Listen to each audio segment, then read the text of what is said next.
Our film starts with two guys lugging a box and complaining about how heavy it is. They wonder what's inside, and then curiosity gets the best of them, and they decide to open it. When they find a coffin inside, they still decide to open it further, hoping there was jewels. Instead, they just find a skeleton. The scruffy guy decides he's just going to go all out criminal and try to steal stuff from the cellar they were told to put the box in. Instead of finding stuff, a dark figure shows up and kills both in a pretty gruesome scene that literally plays on a loop during the opening credits. We didn't have a guy in a stagecoach with many women trying to explain to them that Count Dracula was real and that they are currently heading to the region where he lived, worrying some of them while the others don't believe him.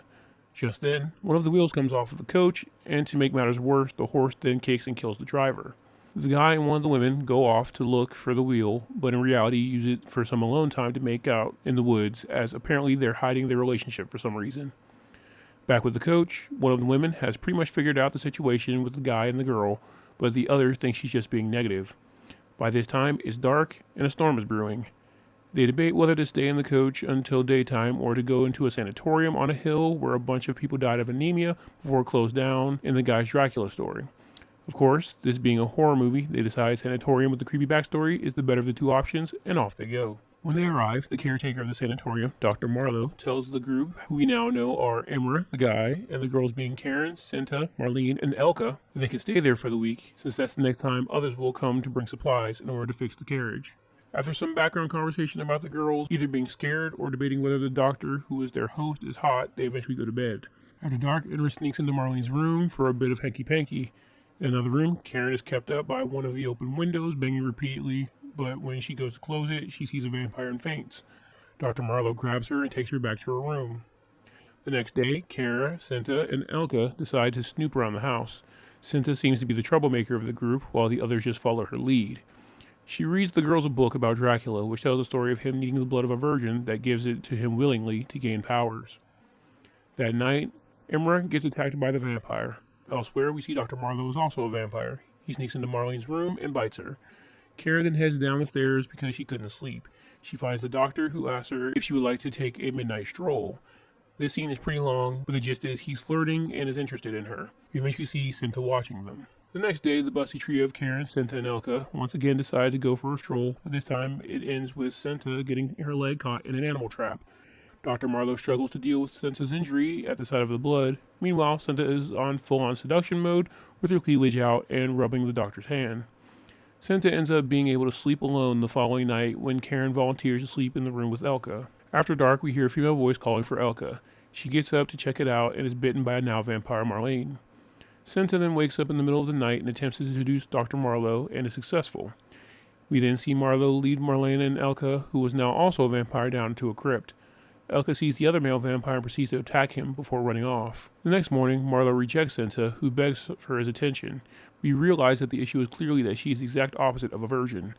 As she's groveling, he hears Karen scream. And now vampire Emra was attempting to bite her, but the doctor gets there just in time to fight him off and kill him via throwing him out a window. The doctor then consoles Karen.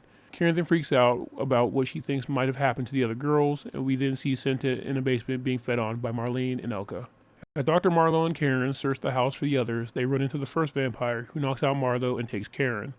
They end up fighting again as the other vampire goes to bring Karen to the cellar, and the other vampire ends up throwing Karen down a flight of stairs in the process when he's attacked and eventually impaled by Marlowe. Eventually Karen recovers and we get more scenes of her and the doctor having romantic strolls in spite of the fact that her friends are all missing and she's had 2 vampire run-ins in less than 24 hours. She tells the doctor she's in love with him and they plan to leave the grounds the next day. When she wakes up the next day, she hears a male voice calling her. She heads down to the crypt where she is met with the other girls who are all now vampires. We then learn Dr. Marlowe's true identity. He's actually Count Dracula. We find out that Dracula is going to use Karen's virgin blood to revive his daughter, and she will be held captive until the ceremony to do it. The night of the ceremony, they all raise from their coffins in slow motion. We then get scenes of Dracula, as well as the women, stalking and killing various people, with the girls then kidnapping a woman.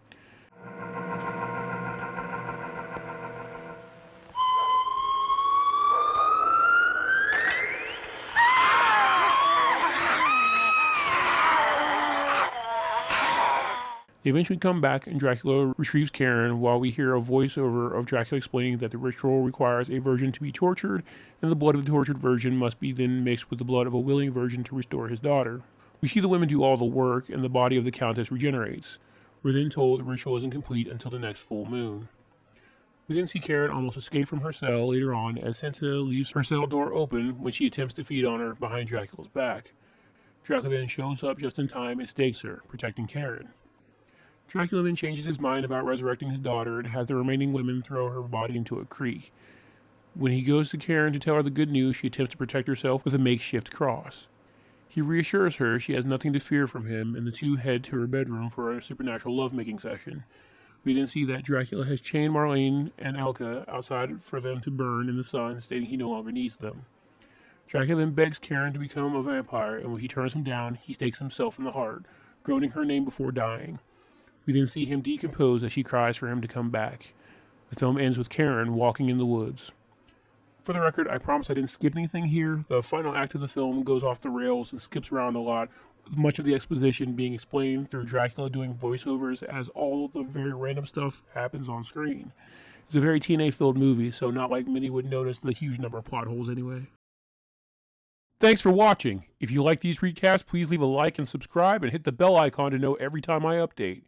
There is now an option to be a channel member where you'll get access to exclusive recaps from late-night vampire catalogs like Showtime, Cinemax After Dark, USA Up All Night, and much more.